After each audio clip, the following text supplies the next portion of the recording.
Model town में वज़ीर आला पंजाब हमजा शहबाज प्रेस कॉन्फ्रेंस कर रहे हैं। बराह रास्त लिए चलते हैं। महीने की जेल,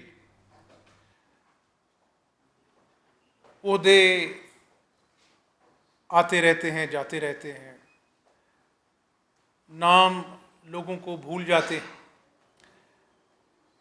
अच्छे काम याद रहते हैं। लेकिन आज जब मैं अपनी कौम से बात कर रहा हूँ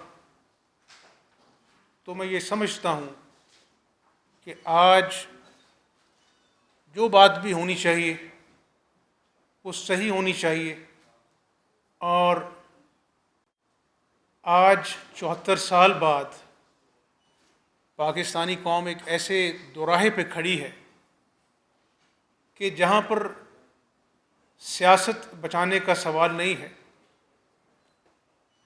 रियासत को बचाना है। इस गुर्बत की, महंगाई की, बेरोज़गारी की चक्की में पिसे अवाम को दोबारा से अपने पैरों पे खड़ा करना है।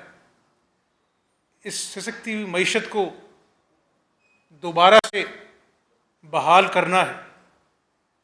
और मैंने कभी भी, जब मैं ऑपोजिशन लीडर था और आज अल्लाह के फजल करम से मैं कायदे ऐवान हूँ, मैं बात कोशिश करता हूँ कि वो करूँ जो सही हो।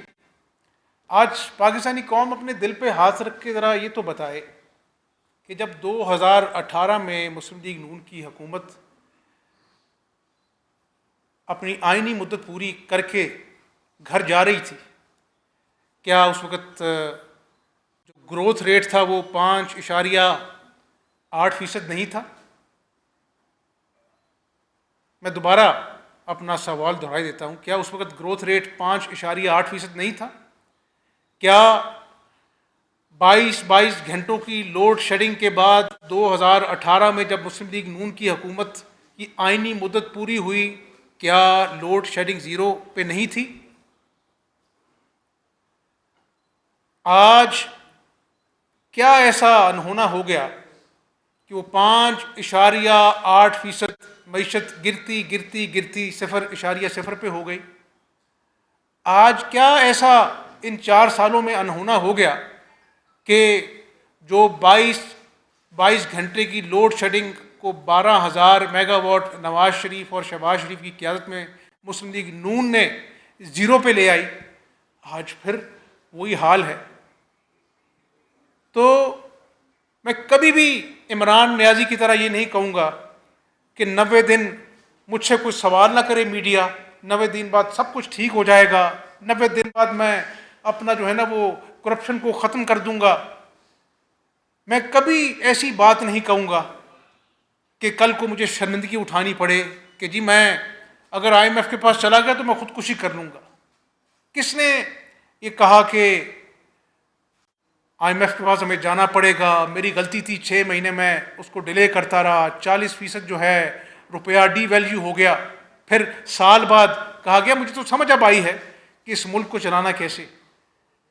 ये बातें मैं आपको रिकॉर्ड की बातें बता रहा हूँ, अपने पास से कोई लगी लुपटी बात नहीं कर रहा। और मैं जब तक, अल्लाह को पता है, जब तक मैं यहाँ पर पंजाब में वज़ीर हूँ, मैं आपसे सच्ची बात करूँगा। मैं हक़ाइक़ ज़रूर बताऊँगा कि इस सूबे के साथ खिलवाड़ क्या हुआ, लेकिन उसके साथ मैं सबूत पेश करूँगा। मेरी बात के पीछे मुस्तनिद डॉक्यूमेंटेशन होगी।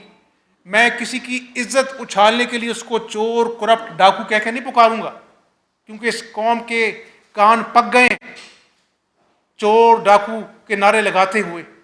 आज ये कौम, इसके बच्चे तरस गए हैं कि उनको भी कोई रिलीफ मिले, उनके लिए भी कोई, उनकी भी कोई बात करे।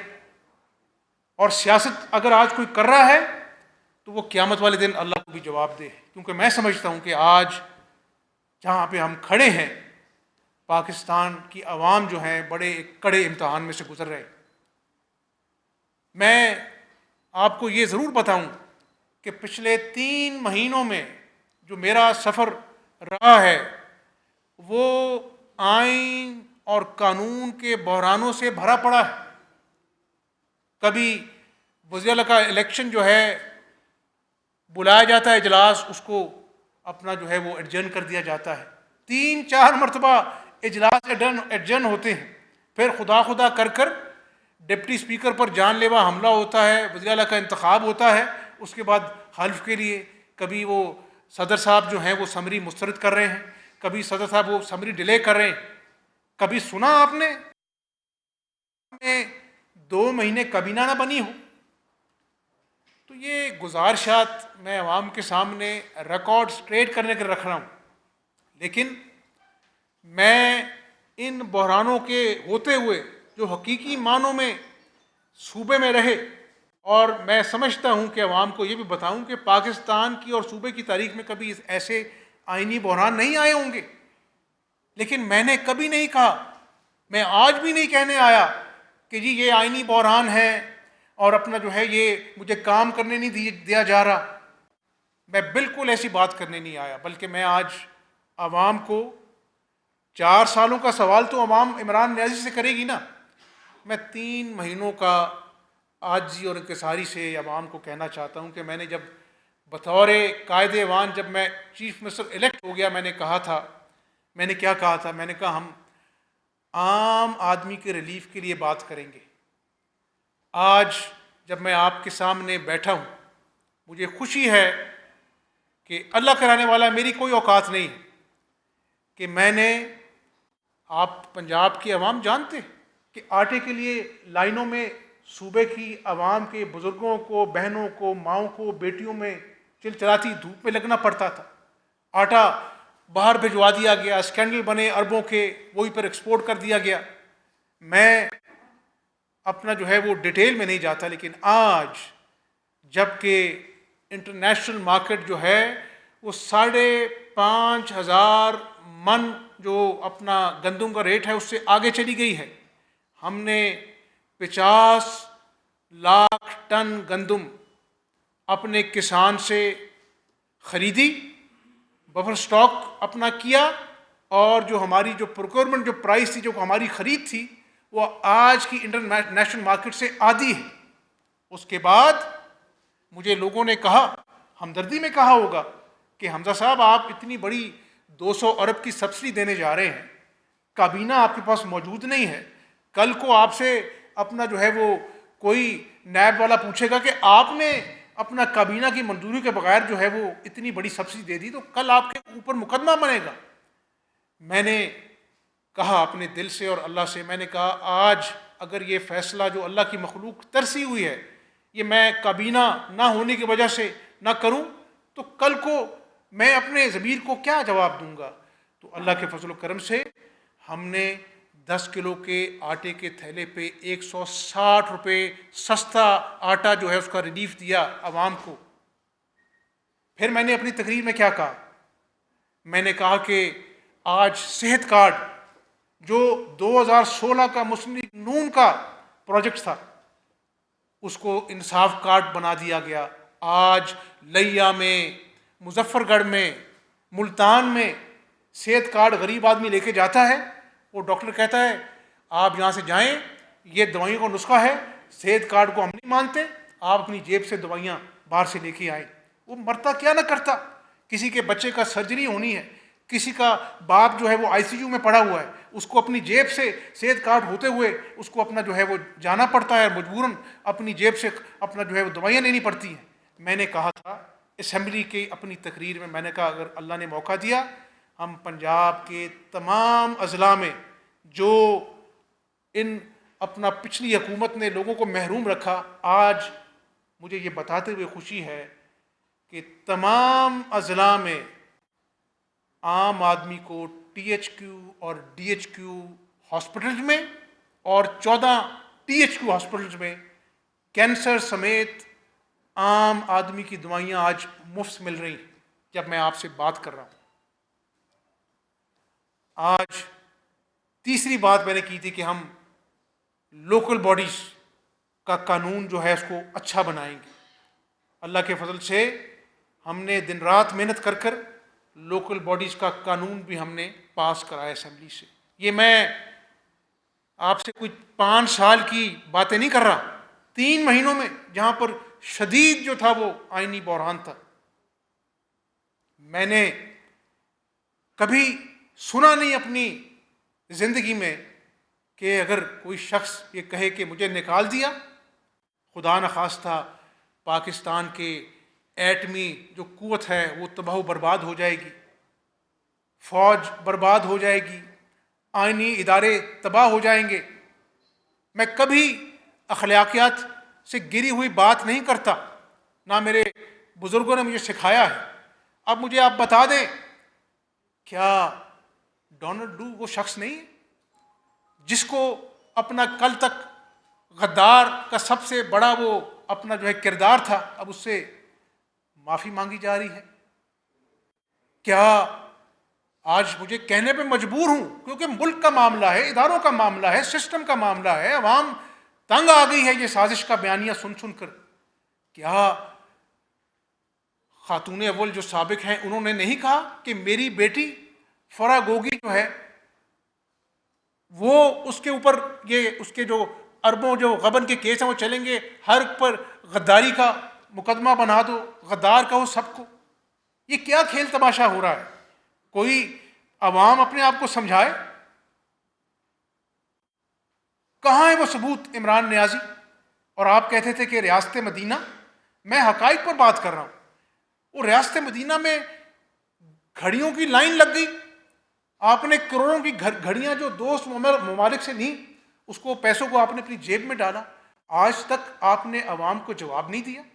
मैं सूबे में बैठा हूं, मैं क्यों अब फरा गोगी का नाम ना लूं? इस सूबे के अंदर 60 करोड़ का जो प्लॉट है वो आपने जो है वो उस पर उसको चंद करोड़ को भाव उस पर कब्जा कर लिया और डिक्लेयर किया एहसन जमील गुजर ने कि हमारी जो कंपनी है वो 2 अरब की है, और उस कंपनी के जो सीईओ हैं वो आपकी जो मिसेस हैं फरा गोगी हैं, आपकी जो मदर लॉ है उसकी अपना जो है उनका नाम है अपना डायरेक्टर्स के अपना लिस्ट में।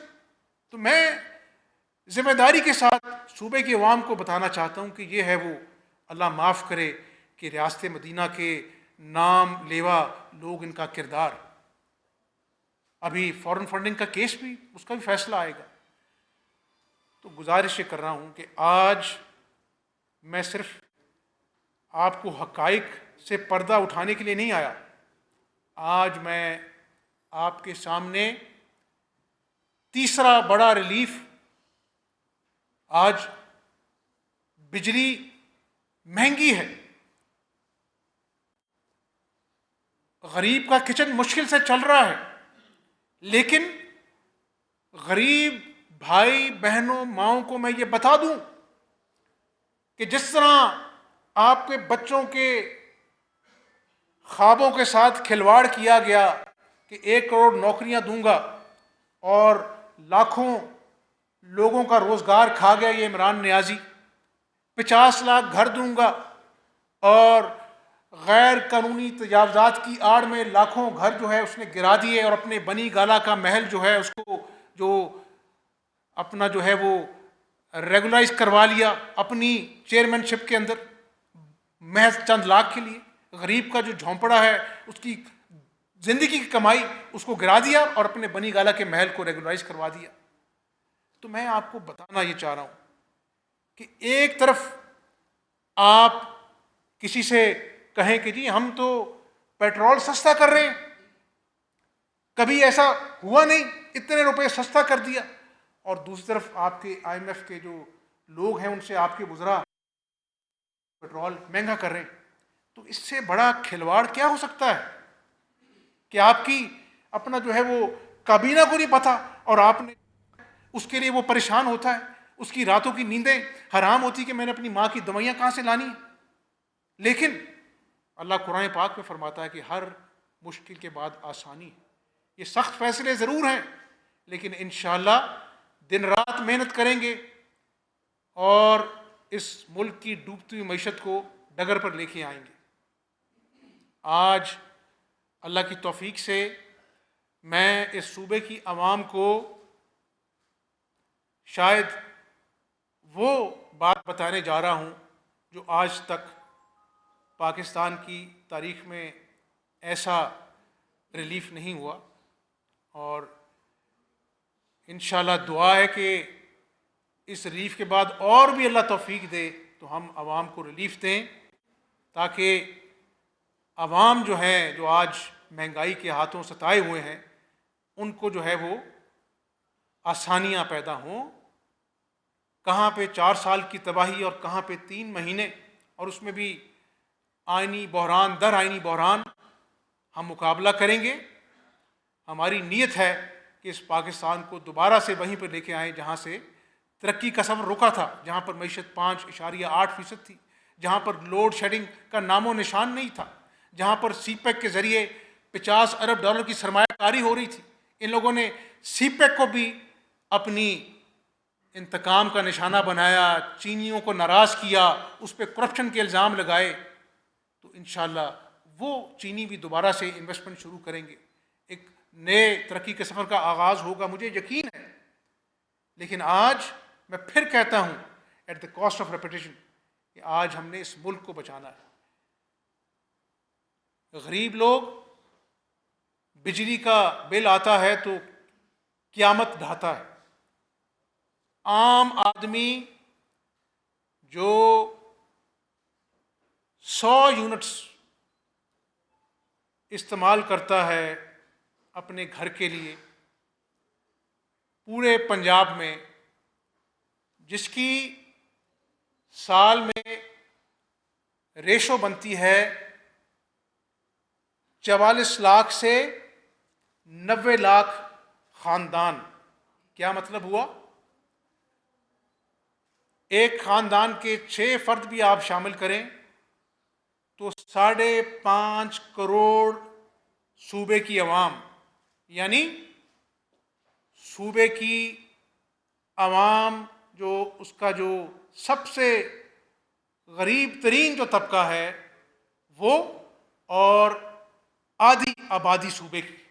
इंशाअल्लाह इस जुलाई में जो आप बिजली जो खर्च कर रहे हैं उसको, जो पिछले 6 माह में जिन्होंने 100 यूनिट बिजली इस्तेमाल की है, उनको पंजाब हुकूमत जो है अरबों रुपए की सब्सिडी से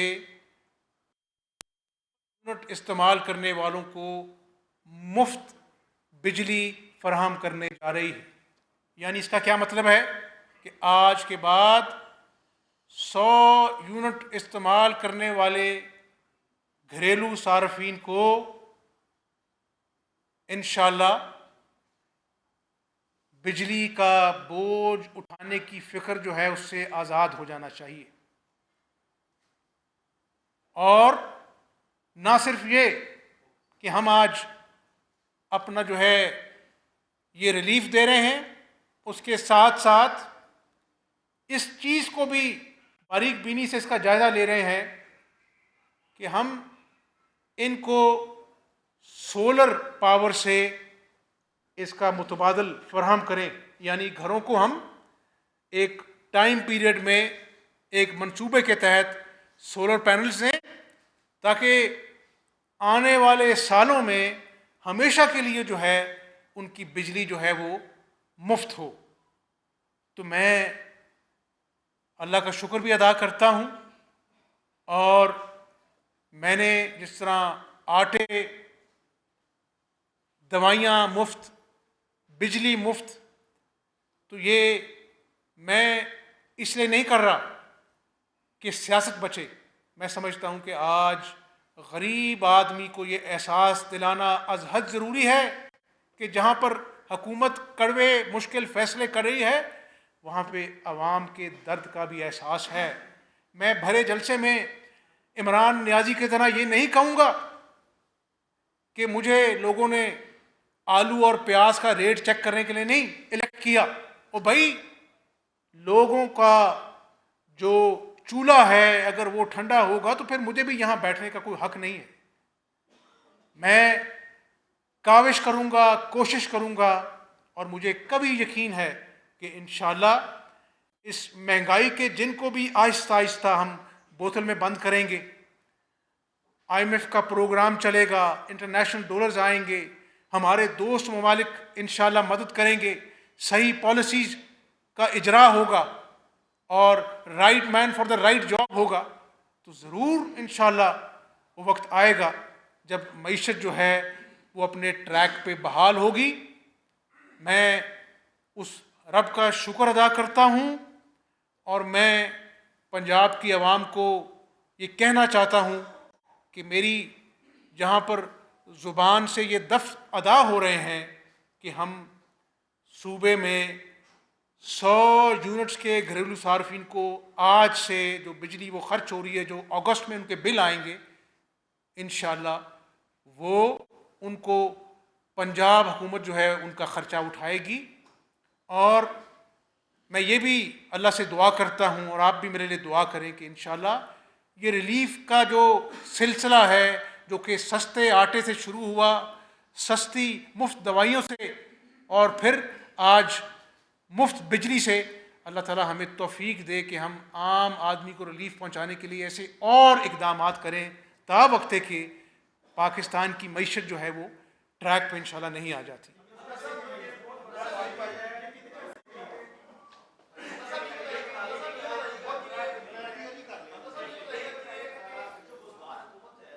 उनके 4 साल दौर में जो शहबाज साहब थे उन्होंने एक सिस्टम बनाया था Punjab land record authority system, लेकिन गुज़दार हुकूमत ने उसको बंद कर दिया और तकरीबन 8,500 की 4 साल में जो पटवारी भर्ती 1 करोड़ रुपए लेके वो सिस्टम उसके हवाले से क्या आप भी उसके हवाले से काम कर रहे हैं या उसमें भी कोई अरब रुपए की रकम की गई? दूसरी ये बता दें कि क्या फर्क होगी का जो बहुत ज़्यादा नाम भी आ रहा है, करप्शन भी सामने आ गई, तो क्या उनको वापस लाने के हवाले से कोई इकदाम किए जा रहे हैं? देखें, मैंने आपसे जो शुरू में बात की कि मैं इल्ज़ामात की सियासत नहीं करूँगा, लेकिन बतौर चीफ़ एग्ज़ेक्टिव मेरी ज़िम्मेदारी है कि मैं आवाम को सच बताऊँ। और इस हवाले से मैंने आपको बता दिया कि 60 करोड़ के प्लॉट को हासिल करने के लिए जाली कंपनी बनाई गई और जाली सर्टिफिकेट दिया गया कि ये कंपनी 2 अरब की है और जमील गुजर साहब ने अपने दस्तखत से ये गारंटी दी। उसके बाद हक़ाइक़ क्या रह जाते हैं? तो इंशाअल्लाह आवाम के सामने हर केस के हक़ाइक़ आएंगे और मैंने कमिटमेंट की है कि इंतकामी कार्रवाई नहीं होगी। हमने बड़ी बड़ी फाइलें उठाकर शहजाद अकबर की तरह इल्ज़ाम नहीं करना कि फ़लाँ चोर है, फ़लाँ डाकू है। हम आपको सबूत पहले पेश करेंगे, प्रेस कॉन्फ्रेंस जो है हम इंशाल्लाह बाद में करेंगे और जो इन्वॉल्व हैं, चाहे वो फरा गोगी है, चाहे कोई और हैं, हम आवाम को सबूतों के साथ हक़ाइक़ जो हैं उसको उनके सामने पेश करेंगे।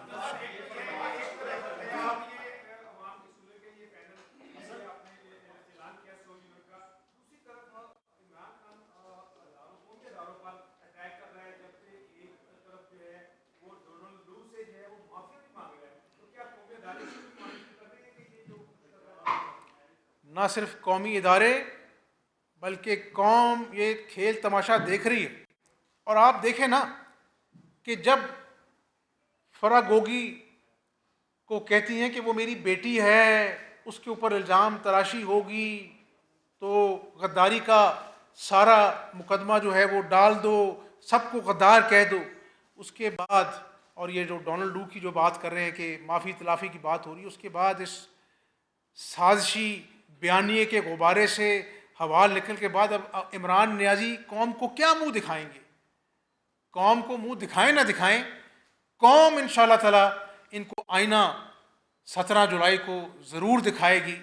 कौम का वक्त बर्बाद ना करें। आप तोशा खाने का, फॉरेन फंडिंग का और बुजदार तो डमी था, फरा गोगी के जो अरबों के जो गबन हैं, इमरान नियाज़ी आप पहले उसका हिसाब दें, फिर अवाम आपसे बार बार पूछेगी कि आपने इस मुल्क के लिए क्या किया। जो 5.8% की मईशत को आपने ज़मीन बोस कर दिया, जो हम लोड शेडिंग ज़ीरो करके गए थे, 12,000 मेगावाट हमने पैदा किया, आज फिर लोड शेडिंग हो रही है। तो उन 4 सालों का हिसाब भी कौम आपसे मांगेगी इंशाअल्लाह।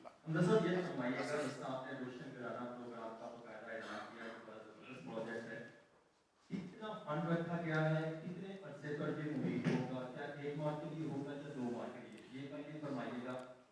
हमने कि जब बुजदार उस्मान बुजदार चीफ मिनिस्टर थे, उनको भी करोड़ों रुपए के तोहफे तहफ़ दिए गए हैं। मैं खुद कई चीज़ों का गवाह हूँ। रोलेक्स, तो क्या उनका भी आपने कोई पोशाखाना का कोई हिसाब निकलवाया है? उसकी भी कोई हिसाब किताब के है वो? क्योंकि 3 माह हो गए करप्शन के, अगर हम बात रखते रहे तो आपको 3 माह हो गए, तो अभी तक जो ऑफिसर्स तैनात होते रहे उनकी कोई चीज़ें, कोई डेटों के हवाले से कोई सरकार ने क्या तय किया? 3 महीने तो आइनी बहरानों से निपटते रहे। बुज़दार साहब मेरे लिए इम्पोर्टेंट नहीं है, वो मैंने आपको दी हक़ाइक़ बात। आपकी जो आवाम से रिलेटेड बात है, हमने इस मंसूबे के लिए जो हम सस्ती बिजली अपना मुफ्त बिजली देने जा रहे हैं, ये 100 अरब रुपए रखे हैं। जिस तरह मैंने कहा कि इससे 90 लाख ख़ानदान जो हैं वो मुस्तफ़ीद होंगे 1 साल के अंदर। फिर उसके बाद ये देखें ना, जो 100 यूनिट से ज़्यादा बिजली इस्तेमाल करते हैं उनके लिए भी ये इंसेंटिव होगा कि वो अपने आप को 100 अपना यूनिट के अंदर ब्रैकेट के अंदर लाने की उनको अपना अपना जो है ना वो इंसेंटिव मिलेगा। तो उससे हमारा बिल जो है वो बढ़ेगा। तो इससे ना सिर्फ वो एनर्जी कंजर्वेशन का कॉन्सेप्ट आता है कि वो जो 200 रुपया यूनिट वाला है वो भी कहेगा मैं इस ब्रैकेट में आऊँ, बिजली की बचत करें। उसके साथ जो मैंने आपको कहा कि ये जो उजाला प्रोग्राम है, हम उनको सोलर पैनल्स देंगे। और ये मनसूबाबंदी ये है कि अल्टीमेटली ये सब्सिडी जो है एक ऐसे मुतबादल के तौर से रिप्लेस हो, यहाँ पे लोगों को फिक्र ही ना हो कि सोलर पैनल लगा हुआ है, बिजली मुफ्त हो और वो खुद कफील हों, अपने पैरों पे खड़े हों। ये है वो मॉडल जिसकी तरफ हम अल्टीमेटली हमारे जाने का इरादा है इंशाल्लाह।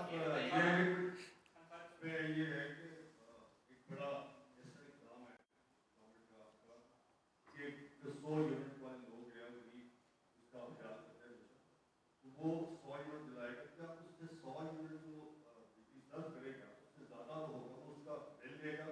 और क्या आपको जो सोलर पैनल्स का ऐलान किया है, क्या हुकूमत सोलर पैनल खुद लगा करेगी? ये एक मॉडल है जिसमें हम गवर्नमेंट भी करेगी, एक साफ शफाफ ट्रेंडिंग के नाते जो है वो हम दूसरे उसको अपना जो है वो प्राइवेट सेक्टर को भी इनकरेज करेंगे। लेकिन बुनियादी मकसद ये है कि जिस तरह स्कूलों में हमने सोलर पैनल्स दिए अपनी साबका हुकूमतों में, हम गरीब आदमी को जो है ना वो सोलर पैनल्स दें ताकि आने वाले सालों में उसके पास एक अपना जो है ना वो सोलर पैनल हो जिससे वो मुफ्त बिजली जो है वो हासिल कर सके। कॉन्सेप्ट ये है कि इसको हम रिप्लेस करेंगे, ता वक्ते के उनको सोलर पैनल्स हम नहीं देते इंशाअल्लाह। हमजा साहब, आपका ये जो यूनिट वाला है, ऑब्वियसली इससे अवाम जो है वो जो गरीब तबका है वो तो जो है वो फायदा हासिल करेगा, लेकिन पेट्रोलियम की कीमतों में मुसलसल इजाफे की वजह से हर चीज की कीमत में आग लग चुकी है। आम आदमी बहुत ज्यादा परेशान है, तो उनको रिलीफ देने के लिए जो मदबस तबका है उनके लिए क्या इकदाम करें? और ये भी 17 जुलाई को जिमनी इंतखाबात होने जा रहे हैं, आप समझते हैं कि जो इस तरीके के फैसले आप ले रहे हैं कामयाब हो सके? मेरा ख्याल है कि सख्त फैसले हैं, हर फैसले की सियासी कीमत है। मैंने पहले कहा कि हमारे पास 2 ऑप्शन थे, या हम रियासत बचाते या सियासत बचाते। आज अगर मईशत खुदा न खास्ता अपना जो है ख़राब हो जाती, मुल्क दिवालिया हो जाता, कौन सी सियासत होनी है इस मुल्क में? मैं समझता हूँ कि आज तमाम लोगों को सियासत से हटकर रियासत की फ़िक्र करनी चाहिए।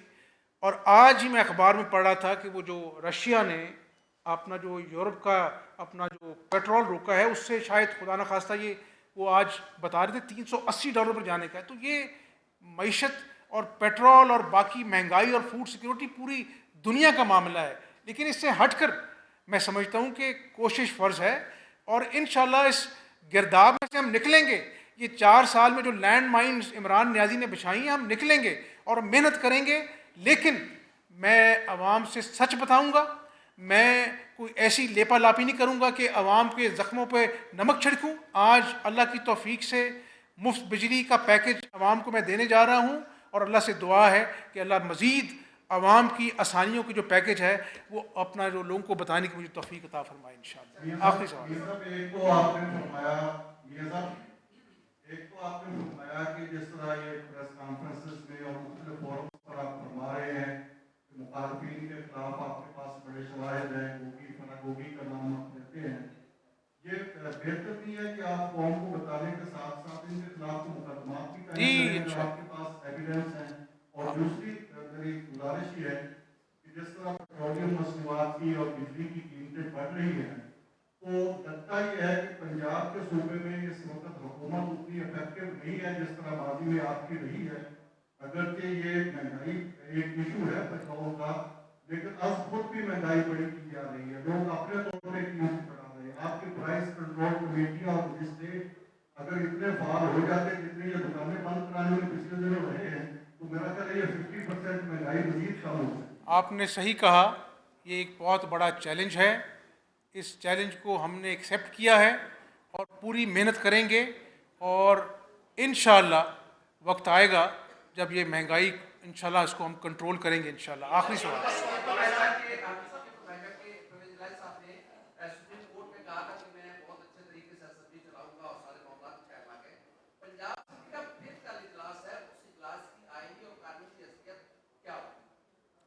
ये अब बड़ा अहम सवाल है आपका।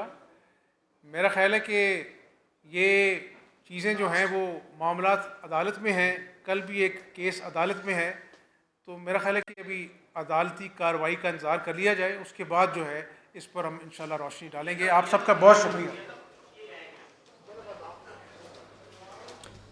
वज़ीर आला पंजाब हमज़ा शहबाज प्रेस कॉन्फ्रेंस कर रहे थे। उनका कहना था कि रिलीफ का फ़ायदा गुज़िश्ता 6 माह से 100 यूनिट इस्तेमाल करने वाले को होगा। हम ज़रूरतमंद अफराद को मुफ्त सोलर पैनल देंगे। आपको बताएं कि मॉडल टाउन में वज़ीर आला पंजाब हमज़ा शहबाज प्रेस कॉन्फ्रेंस कर रहे थे। वज़ीर आला पंजाब हमज़ा शहबाज ने रिलीफ पैकेज का ऐलान कर दिया है। पंजाब में 100 यूनिट तक इस्तेमाल करने वालों के लिए मुफ्त बिजली का ऐलान किया है। उनका कहना है कि रिलीफ का फ़ायदा गुज़िश्ता 6 माह से 100 यूनिट इस्तेमाल करने वालों को होगा।